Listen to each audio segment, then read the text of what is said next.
Hey, Good morning, David. Good folks. morning. How you been? I'm good. I'm good. It's Sunday morning. Had a couple days off of work, which is nice. Um, I'm actually going to be going to get a new set of shoes today because the work shoes are getting wore out, and I think there's an air pocket in them that has a hole, and every time I take a step, it squeaks. Oh So boy. it's like I'm walking, squeak, squeak, squeak. It's kind of annoying, you know. Yeah, that can definitely be irritating. Very, very so. So, all right. Well, looks like you got a little bit of shopping to do a little bit later. I'm probably going to be setting my ways today at the house. If it's not raining, then I'll be in the backyard trying to get that all clipped down, looking straight and clean and fresh. So before we get out of here and stuff, I hope everybody's doing good. They are here, hopefully enjoying a cup of coffee with us. Our show's coined Coffee Talk, 49ers Coffee Talk. We both like talking about the 49ers. We talk a little bit about other sports as well, and a little bit about other football teams. But David, the hot topic with the new rule changes and everything happening, you wanted to get underway the parameters, the description, the red zone, if you want to put it, the clear zone, the clean zone. Where can you touch a quarterback, right? Like no good touch, right? No bad touch, right? No locked doors, right? Well, if you guys know what I'm talking about, it's a fun reference. But with a quarterback, they are being like gingerly wrapped, bubble wrapped. They're being overly protected, and at a certain point, they're going to eliminate allowing you to hit them all together. So, David, what's your thoughts? And if you can tell the great people here, how and where can you tackle a quarterback in the current NFL rules, and where are you going to be safe to do it at, and where are you going to get a penalty at? Well, by the current rules, you can't hit them low. So Mm-hmm. anywhere below the mid thigh, you can't do that. And you can't hit them high in the helmet. Mm-hmm. So there's a section, your torso and, all the way down to your thigh. And that's pretty much it. There's absolutely no rules about, what someone can grab. I mean, there's nothing saying that you can't tie their shoelaces together so they can't take off. But it's like finding the time to do something like that would be epic if someone actually could pull that off. Let's be honest, right? But at this point, it's getting softer and softer. And back in the day, you remember back in the day, a player would get high fives. He just knocked a guy out of the game. Everyone's high fiving him when they get to the sideline, Yeah. right? Yep. Yeah. Now you knock a player out of the game, it's like the player's walking to the sideline thinking, crap, I'm going to get fined, you know? And it's like the mentality, just changing the mentality of the players over the course of time, it's a hard thing to do because these guys play Pee Wee League, junior high, high school, and they're still playing competition leagues at that point when they're playing there just to get more playing time. Mm-hmm. And, but by the time they get to the NFL, they've been taught, whack a guy, you got to get him down, and if you knock the breath out of him, you get him out for a series or, stuff like that. But then once they hit the NFL, it's like, no, you can't hit him here. You can't spear with your helmet. You can't helmet to helmet. You can't, hit a guy in the knee. I remember the chop block rule, right? Yeah. That's actually been in place for a very long time because it does cause an extreme amount of injuries. And the Seahawks under Pete Carroll used to borderline chop block defensive linemen all the time. I mean, it was just very close to actually being chop blocks. Mm-hmm. The refs, if they wanted to, could have thrown the flag on a lot of those blocks. And, they didn't for whatever reason, right? Yep. But yeah, nowadays we're getting to the point where to sack a quarterback, you're going to need you're going to have to be gentle, you know. You're going to have to pick them up like you're carrying your bride across the threshold, you know, newlyweds, right? And then you're going to have to gently set them on the ground while the equipment guy runs out with throw pillows to put them down on.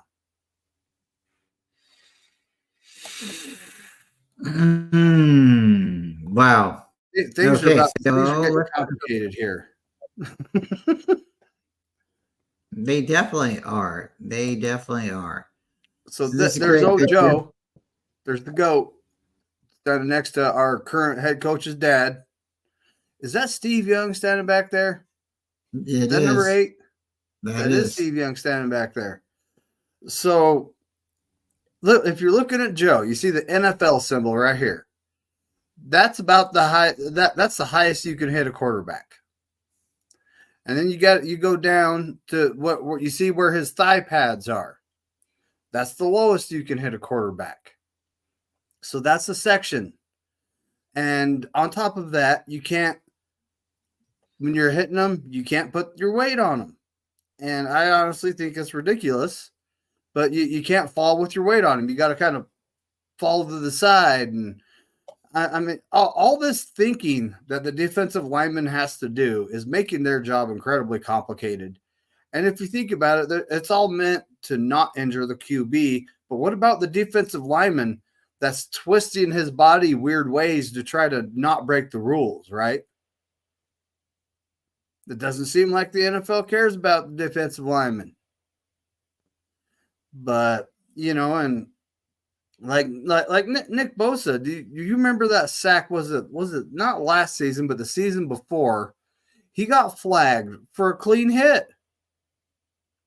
He hit the quarterback right on the numbers, right where Joe Montana's number 16 is. He took him down. He kind of got his weight on. He didn't put his full body on him. He went to the side, took him down, and they threw a flag on him for falling on the quarterback. And it was like, did you guys not just see the play? That's a textbook by the rules NFL hit, right? Pretty soon, we're going to be at the point where it's going to be like, okay, so all we have to do is get 2 hands on the quarterback and it's a sack. We're going to see record numbered sacks when that rule comes in, folks. I honestly hope it never happens. How are they going to do this, David? Are they going to put flags on the quarterback? You think that's going to be the first thing? Because like other players will still say you have to tackle these other players, but eventually they'll just all shortly but surely go to flag football. Because at this point it's going to be like, well, if you can get 2 hands on the quarterback, he's down. Well, they're not going to just accept that because there's players who get 2 hands on the quarterback and quarterback doesn't go down. So are you going to have to get 3 hands on a quarterback? And nobody has 3 hands. So again, how are we going to, it's going to get weird here really soon before I think it gets better. That's the truth too. It really is going to get weird before it gets better. And I don't know if it's ever going to get better because the direction the league's going, we're looking at 2-hand touch. Because, flag football is dangerous, Bryant. Players got to grab at things, and pull on them. So that might be deemed too dangerous, and it might just be 2-hand touch, right? Mm-hmm. Then we'll see on the replay, did the defensive back's finger graze him? Oh, his finger grazed him. That's 2 hands. It's going to be like, it's just getting ridiculous. Think about Terry Bradshaw. Good guy, great sportscaster, good personality for TV, right? But I don't know if you folks have ever noticed, he's not 100% there. And he played in the 70s. He took a lot of hits to his head. Could it have something to do with that? 100% it could. He was a college graduate. And yeah, he played in one of the roughest times there is to play in the NFL. But then again, you rewind time back to leather helmets. what was roughing the quarterback back then, right? When you hit him and all of a sudden you see that there's like bones sticking out and blood gushing, that's roughing the quarterback, you know. And then eventually, you know, they started making hard plastic helmets, and now we're at these really strange ones. Like you've seen Nick Bosa's got a helmet. It kind of goes flat right here, but it has it has some cutouts on it here and there, so the helmet itself will flex if it's hit, right? Which obviously makes a lesser impact on his head. When it comes to quarterbacks, you can't be, you can't hit a quarterback in his head, even if you smack him with the hand, whatever, it's a flag, right? But and then you know you see the missed calls, like Brock Purdy. I think it was actually in the Super Bowl. One of the KC defensive linemen bounced his hand off Brock Purdy's face mask. You know, didn't grab the face mask, but he still bounces. That's a 15-yard penalty right there. But, you know, some get missed by the refs. They're human, folks, right? And I mean, you just got to ease them on down. You got to be gentle, you know. You got to have the equipment manager throw up an air mattress so you're putting them down on something soft, you know. Yeah, it's getting complicated, and the reason I'm being goofy, folks, is I honestly think it's kind of dumb. They're a football player. They play a violent sport. They signed that contract to play the violent sport, right? When you sign that contract, you're signing up for everything that comes in. Like, you remember Matthew Stafford. This is what, 2022, I think? Okay. Drake Jackson comes in, hits him. And, you know, it was a clean hit. He didn't get flagged. Mm-hmm. And then after the game, Matthew Stafford's wife is talking about on social media how Drake Jackson hurt his neck. And it's like, okay, Matthew Stafford signed his contract. He plays a violent sport. You can't expect things to go right all the time in a sport like this, where guys are fully equipped with helmets and they're hitting each other. You can't expect someone to get through a season without bumps, bruises, sprains. You know, am I wrong? You know, the only time that happens is like if you're QB3 and you never see the field. So let me ask you if this is correct. You're saying that the overall sport is being paid a little bit more. The players are getting paid more. You are having to pay for the game at a higher rate, higher price, right? Mm-hmm. But the game is not what it was. There's things being taken from the game. Has there been anything added to the game? So, because what you're saying now is quarterbacks can't get dipped on their head. Quarterbacks can't get hit the way they're getting hit. Quarterbacks are now being paid an extremely amount of money, and they're being protected. So what changed? Is it just the price of the living? Is that what it is? Price of livings went up. So what justifies a quarterback to make, $40 million compared to a police officer? Back in the day, a police officer was making the same amount of money as a quarterback was when Johnny Unitas was playing, and even when Terry Bradshaw was playing. Terry Bradshaw wasn't making millions. He might have made some thousands of dollars, but Terry Bradshaw won 4 Super Bowls. Terry Bradshaw had some struggles going on with his coach. They didn't necessarily get along. Chuck Noll, I believe it was the coach. And I know they had the steel curtain, so Terry doesn't necessarily get the accolades and the credit that he should necessarily maybe deserve, because it was on 4 Super Bowl teams. But he's like the Jimmy Garoppolo people might consider, or say, because he was on a really good team with a really good defense, and he didn't have to necessarily be the one to carry it. A lot of people make fun of Terry Bradshaw. They said he didn't call his own plays. And that's one of the things that, it's like at that time, if you were a quarterback and you didn't call your own plays, or you did call your own plays, depending on the success of your team from that point, people either give you credit or they took your credit away. It's like you're the general on the football field, but you're not calling your shot. And there was times in Terry Bradshaw's career and that Steelers run for the Super Bowls where he was in and out and he wasn't the starter. And it was due to sometimes maybe him getting picked up and dipped on his head. And there was no support, by the league or the NFL to say, hey, let's keep this guy upright. He wasn't the face of the league. So now you have somebody like Tom Brady who comes in and gets clipped in his knee, and they make a complete rule change. But the year prior, it happens to another quarterback, maybe on a lesser franchise, maybe not a marquee franchise at the moment, and nothing said about it. And then it happens again, right? And you're like, okay, so it's obvious that you're protecting this quarterback. You're protecting this individual player.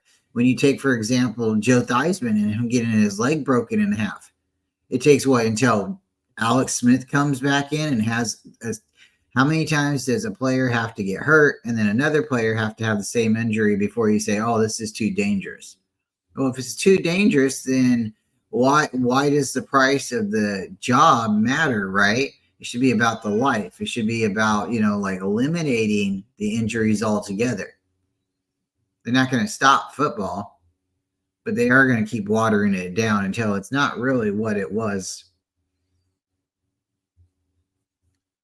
That's what has happened, Well, when it comes down to it, back in the day, even John Brody, those guys didn't make that much money, and it was a rough game. They would probably get money off endorsements and stuff like that. But the NFL back in the day, they didn't pay millions. That didn't start happening until the late 70s, early 80s, right? Mm-hmm. And now you're looking at $60 million for a QB. So I could see why they would like to protect him, just because of what the guy is getting paid. But at the same time, the NFL has gone towards higher scoring games, right? Because the league average last year actually went down a little bit, and they want to get it. They want to get it up. They want people to see like offensive showing, the NFL. That's what they want to see. They want to see offenses just walking on down the field and scoring, and that's not how it works. The whole defense wins championships. That's actually the truth. If you can stop their offense, obviously they're not going to score points, right? But they're making it harder and harder for defenses to actually do this. Like the hip drop tackle rule change, right? So shout out to Levi, Darwin's Raven. He actually looked at the stats. 22,000 plus tackles last season, right? Mm-hmm. There were approximately 250 that were considered hip drop tackles. Ooh, look at George Kittle. And he looks highly motivated. Oh, the look on his face, that is priceless. Eyes are all big. Yeah, look at that. He's getting hit two different ways, up high, helmet to helmet, and in the middle. So he's getting pushed into the number 40. That's TO, ain't it? Yes. Is that a legal hit? Is that legal now, in your opinion? No. It's not. Because honestly, the way he's holding the ball, it looks like he just caught it. And it honestly looks like his feet aren't totally to the ground yet from jumping. So that would be a targeting, right? You would think, right? If you were hitting a defenseless receiver, that rule is what I'm specifically talking about. Yes, But and yes, the helmet to helmet up there, that's illegal. Straight up. That's a 15-yard penalty in today's NFL. but that wouldn't necessarily be called if he catches the ball. They're just going to sweep that under the rug. But if he doesn't catch it and it's a marquee player, then they might make some noise, right? If it was somebody like who was the old Cowboy wide receiver, not T.O., but the other one, the one who his name was it Bryant? Was his last name Bryant? I can't think of it right now, but the one who had the infamous catch that wasn't a catch. Somebody, or somebody, who would be loud and vocal on the sidelines. They might get that call, for them made, but no, the rules are written and they're not necessarily enforced the way they're written. They sometimes are enforced at key moments, I guess, or not enforced at the right time, right? Clearly, this guy's jumping up. He's hitting T.O. in the helmet before you said it. His feet are completely on the ground. Do you stop him from coming in the end zone? Well, you have to make a defensive play, but they're definitely hitting him before the ball's even in his hands. So it's really hard. And now with the way the hip drop tackle is, we had that picture of George Kittle up. I'll bring it back up. It's going to cover our face a little bit. But how do you try to tackle this guy? David, how do you tackle him? You grab him by his leg? Okay, so you grab him by his leg. Are you going to tell me half the people in the NFL are going to really be able to pull him down by his leg? They might be able to slow him down a little bit, but you go back to the Saints game in 2019, he had 8 guys on his back and he was still running? You when it comes to George Kittle, you hit him right on the 85 with his shoulder, but you also need to wrap your arms around him and not let him get away, because he's not going down easy, But yeah, at this point, you see old number 59's trailing. That guy probably ain't getting the tackle. And George Kittle's probably looking right at the guy he's about to run over to, But you can't hit him in the helmet. You can't hit him in the helmet. But he's also not a quarterback, so you can take out his legs. You can go down low and take his legs out from under him, and that will stop his forward progress, right? You can't go and take out their knees. Nope. You can't. Well, maybe in this case you can, because it's not a quarterback, right? That's exactly it. The tight end last year, the whole hip drop tackle, they want to keep it from tearing up people's legs and stuff, right? The Geno Smith hit, and then the Andrew, the tight end from the Ravens, he got hurt as well. So, David, how do you take him down? You have to hit him like you said in the chest, and you'd have to go square up with him to try to take him down. You're going to have to take him down around his torso area, and hopefully you're strong enough to get leverage on him to take him down. Like you said, he's probably going to run you over. So the only thing I could see somebody like 59 doing is trying to go for the strip. And I see that happening potentially a lot on our team, is us coughing up turnovers because they're not securing the football. Yeah, George, look at how it's in his hands right there, right? Yeah. George is not at all worried about losing the football right now. He thinks he's going for the home run. But yeah, I mean that, and even the guys that bring the ball into their body, when you're getting hit, it could still pop out. Like, look at CMC's, Super Bowl fumble, right? Mm-hmm. He had it close to his body, and the guy went for it and stripped it out. But at that point, you probably need to have both hands on that ball to retain it, because you're going into a pack of players. You can't be having turnovers in the big game. And both teams had 2? Yep. Aussie. The guy that had the pump fake freaking called back, that was BS, folks. That was BS. That's like the only time he's ever done it. Yeah, and he took a lot of people off surprise, like totally surprised and caught them off guard. So yeah, right now we're definitely gonna have to see what happens. We just have to keep our eyes out, and the rule Well, changes. I think we're starting to get used to that every year. It's just getting a little bit hey, more. I was gonna say, did you see Mitch's helmet there? He has Let's a see. classic style helmet, no Yep. cutouts for reliefs for getting hit, none of Right. that going on. A couple air holes up top there, but that Yep. that that is a classic style NFL helmet right there, Kind of just like like that. that one. Yep. Yeah. And if you looked at Steve Young, who had his head like that, you'd see there's an air hole up here. I think that's called the shell helmet. I'm not positive. Let's look at Kittle's helmet. See Kittle's helmet? It's cut out. It's got Yes, that flex like you were talking about. it has some cutouts so the helmet will give a little bit instead of just there. There's another one right there. You see that cutout right there? That's the Yeah, primary contact zone when people go helmet to helmet.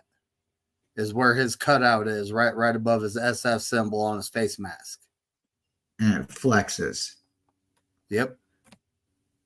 Interesting. So that the technology is there to keep these guys safe. So to continue to water it down, I mean, do you make a race car go slower, David? It's not a good idea to do that. You're not going to win the race if you do that. You But if know, you make everybody go slower, right, is the race still the same? no, it's really not. And you can actually watch NASCAR and see what I'm talking about because they have what is called restrictor plate races, where all the teams have to put a restrictor on the air intake of their car, and then yet they have to tune it to that, so they're not making the horsepower that car can make, but they're all going the same speed. So it makes it tough to win. You know, there's you have to have a car that's just a hair faster than everybody else just to win that race, or you have to have good teammates that are willing to get in back of you and push you because the whole aerodynamics thing that actually falls into play. There's all kinds of stuff to it. If you So make you, everyone the same speed, then it's all the same. No one has an edge, right?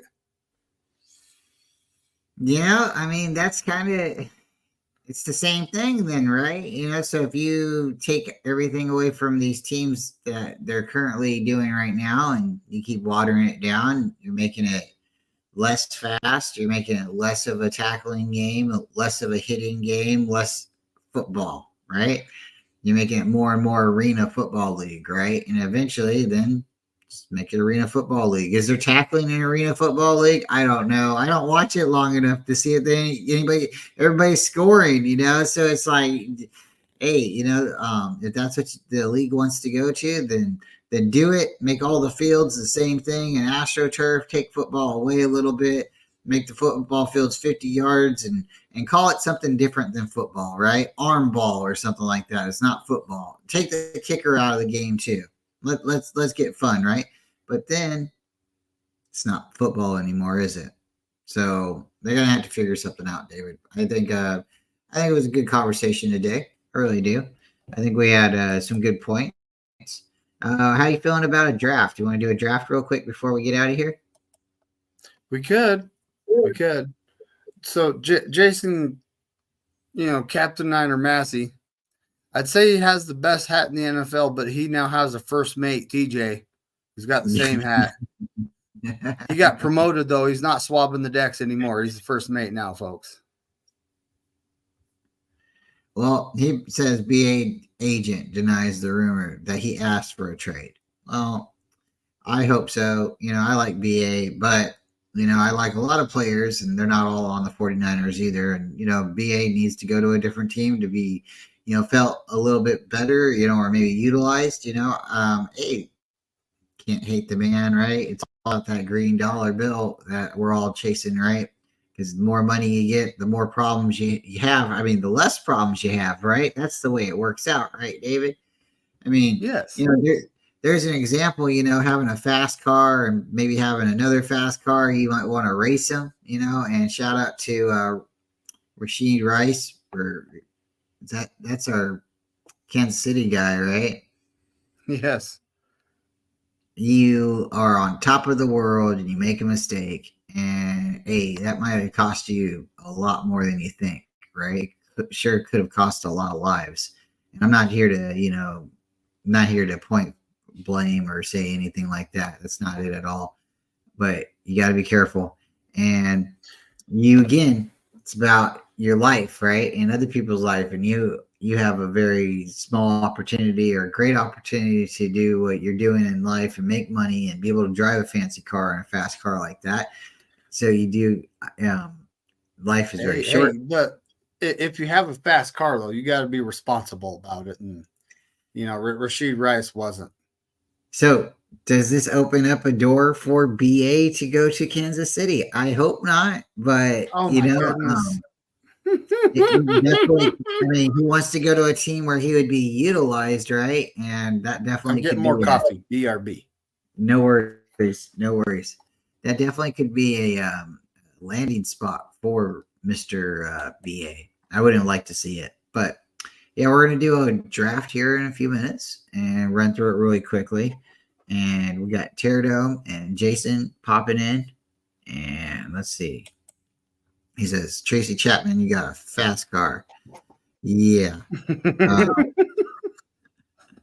That's a classic. That's a classic.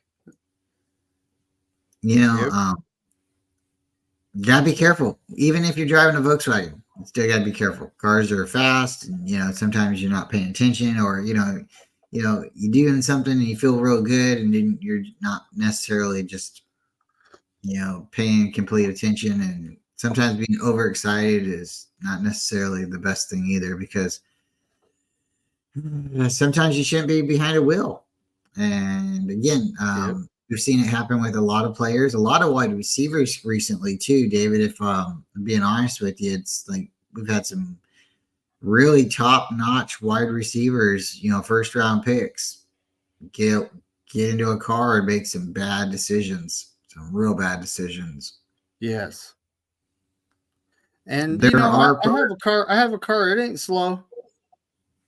My Camaro, it ain't slow. Slam it on the gas, it does get up to speed really fast.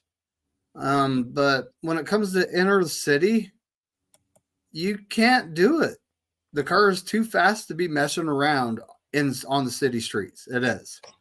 Because, when you're shifting out of first gear and you're going 50 miles an hour, you're already breaking all the CP limits in the city, so you just can't do it, right?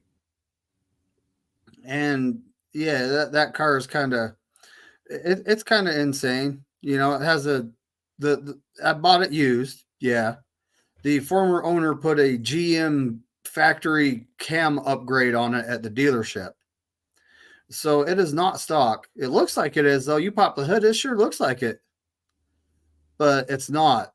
And it's too fast to be messing around on the city streets. And these guys, it's not like they don't have money. They can go to a track. They can get a track rental. They can have them some fun, in a proper environment, right? That's how I look at it anyway.